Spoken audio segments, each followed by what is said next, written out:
মটরশুঁটিগুলো আগে ধুয়ে নিলাম, দিয়ে বাটলাম মিক্সারের মধ্যে। আমার হয়ে গেল।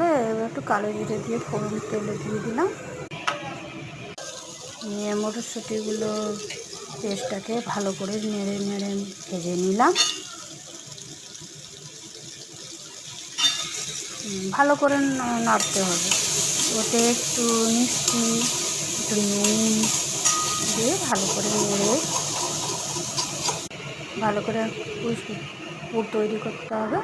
তারপরে ওই পুরটাকে ময়দা আর আটা দিয়ে আমি মেখে রেখেছিলাম ডো, ওতে দিয়ে দিলাম। ভালো করে বেলে কচুরিগুলোকে ছেঁকে নিলাম। এই দেখো কি সুন্দর হয়েছে, ফুলকা ফুলকা। এরপরে আমি আমার হাজব্যান্ডকে খেতে দিলাম। খেয়ে কি ভালো